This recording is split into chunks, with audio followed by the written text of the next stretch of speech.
Alright, welcome back again. This is going to be episode 3 of a mini-series that I'm doing on building a 3rd Gen Camaro race car. Or at least my take on one. I just posted episode 2. I did the Spohn Performance tubular K-member, covered the oil pan, some of the steering linkages, clearances, things like that.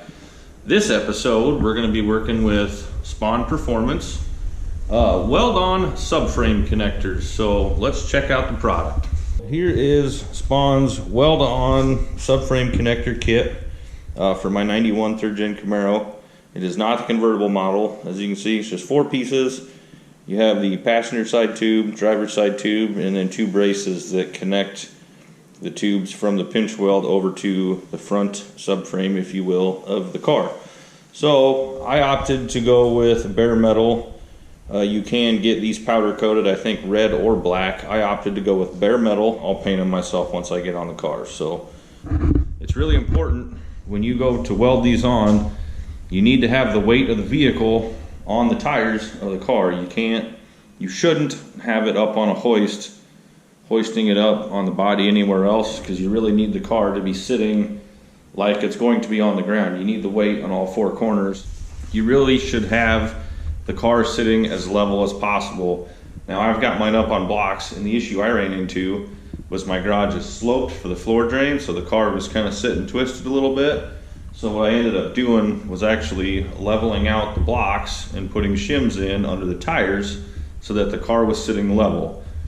I'm not particularly concerned about it sitting level front and back, but the rear axle and the front suspension need to be as parallel as possible side to side. That way there's no twist in the car, because as soon as we put these connectors on, we're essentially stitching the car in place however it's sitting. So take some time, make sure the car's sitting level and correctly before you do this. All right, the next step in the process is prep work. Because these are weld-on units, let me show you what we're dealing with underneath the old beast here. So they're going to bolt flush right in here, and then that tube, we're on the passenger side, that tube is going to run right down this pinch weld all the way to the front, up in there, and then there's going to be a brace that cuts across right here. And as you can see in my car, I'm going to have to do a little bit of work. There is some surface rust and such under here. All that has to be cleaned up for a good clean weld. You can also see this car's been hoisted at some point by the pinch weld, and it's folded over. So I'm going to have to spend some time getting this prepped up and cleaned up and knocked back straight so that that connector fits in there nicely, and it should strengthen all that right back up. Same story going along with the driver's side. It's not near as tore up, but it is really dirty, and all that has to get cleaned up, because obviously you need good clean metal for good welds. So that's what we're going to do next. Oh, I wish I was just a little bit bigger for this. Okay, I'm going to go ahead and say this right now. I can weld, but I'm not a welder. I think there's a big difference. But one little tip I'll give you. If you look at this raw metal that these come in, you can see they're kind of different colors. Believe it or not, this stuff is not painted, but there is a coating on it. It's kind of a rust preventative coating that they put on there, and you can see obviously where they welded it, and there's the difference in the color there. This is a coating. So even though these aren't painted, when you go to set these on the car, and we'll go through that, this needs to be ground off, because this will show up as impurities in your weld, that coating there. So okay, so I had to go out and buy this guy today. Chicago Electric Power Tools, 20 bucks, Harbor Freight, because mine is at work, so I had to go buy one.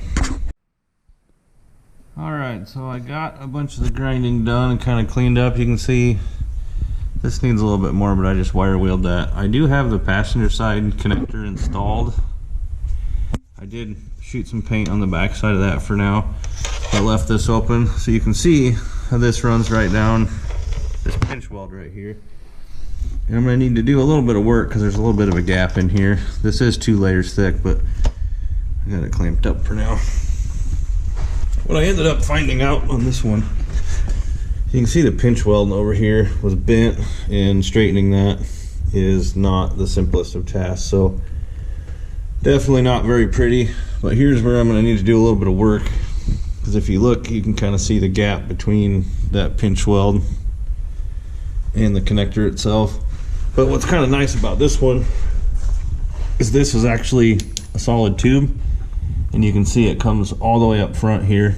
So definitely going to be doing quite a bit of welding right up in this area, because there's not going to be a whole lot to grab onto through here. So I got my permanent marker. What I'm going to do now is mark all the areas where I'm going to be welding, both on the body and on the tube. Then I can loosen that rear bolt, then drop this back down, and then come in here and really do a good job of cleaning all the old paint and everything off. Also getting that coating off of this, and then I can pin it back up and start welding. So I think the biggest hiccup that a lot of people run into with weld-on subframe connectors is a lot of people just don't have a little welder. I actually borrowed this one. It is a 110 unit, hooked up to gas, a little MIG welder. Works great for an economy, cheaper unit. You don't have to go out and spend thousands of dollars for a nice welder, but we'll go ahead and show you. So what I did here was I basically figured off of this point right here, and I'm doing a 2-inch weld, 6 inches, 2-inch weld, 6 inches, 2-inch weld, all the way down. And then on this passenger side one that it humps up right here, I got that cleaned up. So that's following, you know, so there'll be one right here, 6 inches, 2 inches, 6 inches. This one, I don't know if, because my pinch weld's kind of screwed up, I don't know if I'll get that to grab. And then this front corner, I got all cleaned up. Do a lot of welding there. And then another thing to remember is I went ahead and pulled the carpet up in the car, because this is the floor of the car. So since I will be welding on that surface right there, kind of figured it'd be good to not burn the car down. So we'll do a bunch of welding back in there, but everything's cleaned up. And well, I think actually I was just looking, oh yeah, I forgot a spot. Need to do a better job of cleaning that one up right there. So I'll do that quick. Or no, that's just the angle. No, there's still paint in there. Gotta get all that paint out of there. There's a pinch weld, and the actual weld is right there. There's little divots, so when you use a flat disc grinder, it doesn't like to get it. So I'll get in there and clean that up a little bit better. We'll be good to go.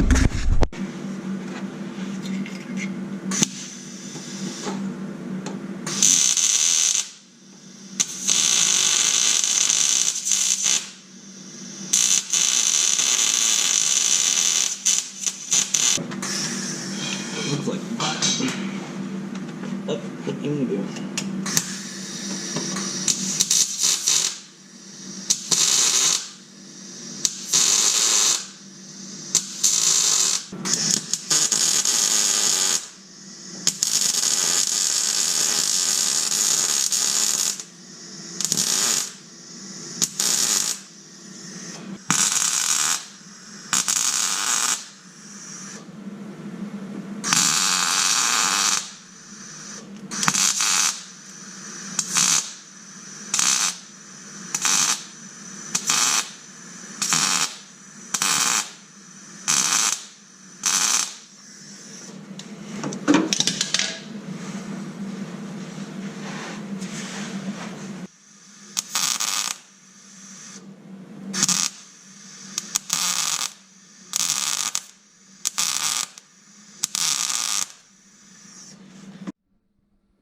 Guys, so the passenger side, which is definitely the harder of the two sides, is done.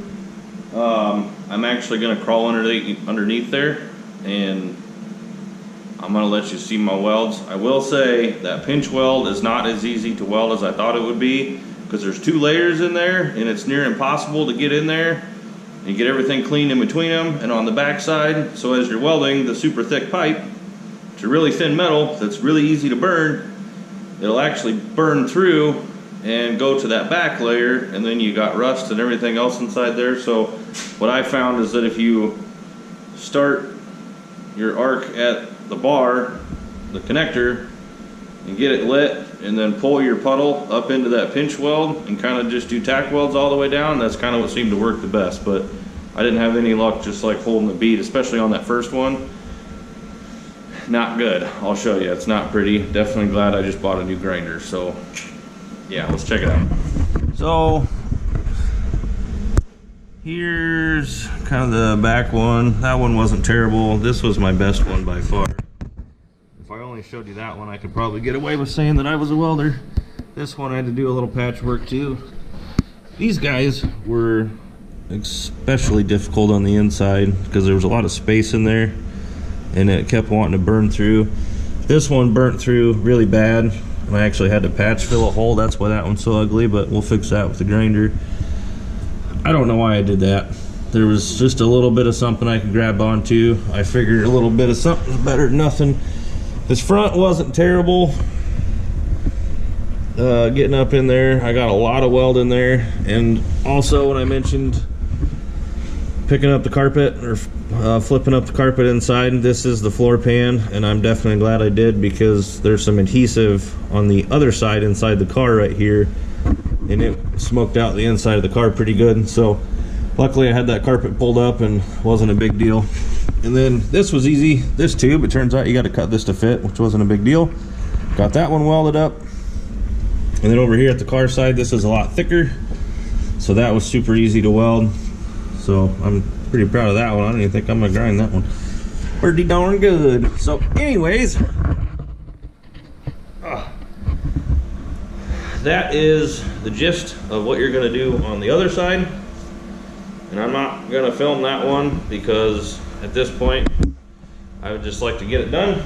And maybe I'll get some final pictures before I make a video of it, show you what I did, maybe even with some paint on it. But if you have any questions, hit the subscribe button because there's a lot more coming. I got the roll cage coming next. I will try and get some pictures of the other side, the driver's side, which is super straightforward, simple, and it has pre-cut connector piece that goes on that one. So yeah, if you have any questions, comment down below. I'll do what I can to answer your questions and let you know what I did. But anyways, like always guys, thanks for watching. Dadgummit, stay good. We'll see you later.